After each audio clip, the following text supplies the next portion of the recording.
Welcome to this week's edition of New York Now. I'm Dan Clark. So as you can probably tell by now, we are full swing into this year's election cycle. And as we watch this year's races play out, there is this big looming question. Can Republicans win statewide? The last time that happened was in 2002, when former Governor George Pataki won his last term as governor. And at the time, Republicans took that as a sign that they were still competitive at the state level. But what they didn't know was that they wouldn't win another statewide race for the next 4 election cycles. That brings us back to today.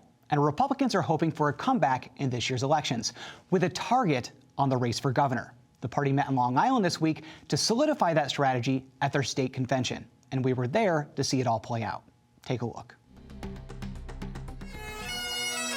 There's a new energy in New York's Republican Party. They see this year's elections as the best shot they have of winning statewide office in 20 years. And you could feel that momentum this week in Nassau County, where Republicans held their state nominating convention. The star of the show was Congressman Lee Zeldin, who went into the convention as the party's presumptive nominee for governor. He left with a new title, designated nominee, after 85% of the party's delegates gave him their vote. We are going to win this race because we have to win this race. Zeldin is a 4-term congressman and a former state senator with a background in the military. He's been the party's favorite for the job since last summer, and he's got a tough task ahead. Registered Democrats outnumber Republicans in New York by 2-1. But Zeldin says he wants to reach New Yorkers that don't usually vote Republican, with issues that cross party lines, like quality of education and support for law enforcement. We are all hitting our breaking points. It's our families, it's our communities, it is this state. We are leading the entire nation in population loss. And the solutions are easy: to restore safety, to reverse the attacks on our security. But being the designated nominee doesn't automatically hand Zeldin the party's official nomination in this year's election. Sure, he has the party's support, but Republican voters will ultimately decide the nominee in June in a primary election. Zeldin's getting a challenge for the nomination from a few other Republicans who say they'd have a better chance at winning in November. Among them is businessman Harry Wilson, who still managed to pick up a few votes from delegates at the convention despite announcing his run just the week before. If you look at what we've done in just the handful of weeks we've been looking at this race and the week we've been in it, I think we've already lapped the field in terms of our message, our vision, our capabilities, the quality of our team, and our presence across the state.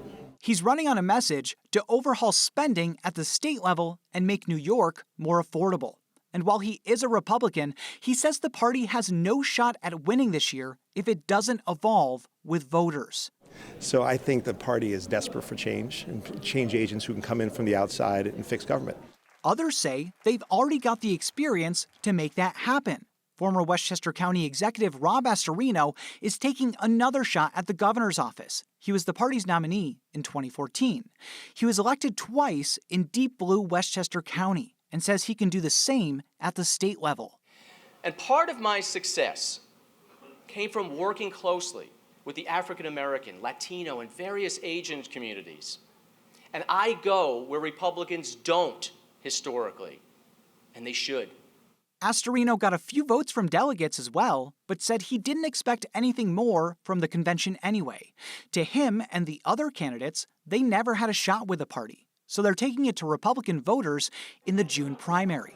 Look, this is all a dog and pony show. This apparently was decided in a back room back in December of 2020. So to me, it changes nothing.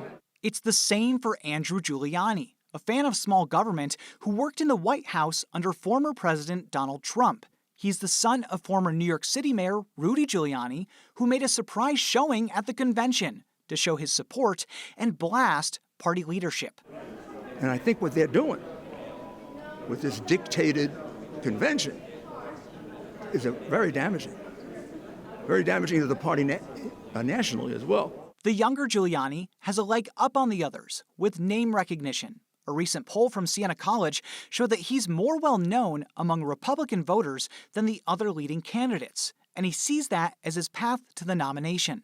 I think just right now, what we're seeing is you have a candidate of the party versus a candidate of the people. I'd much rather be the candidate of the people.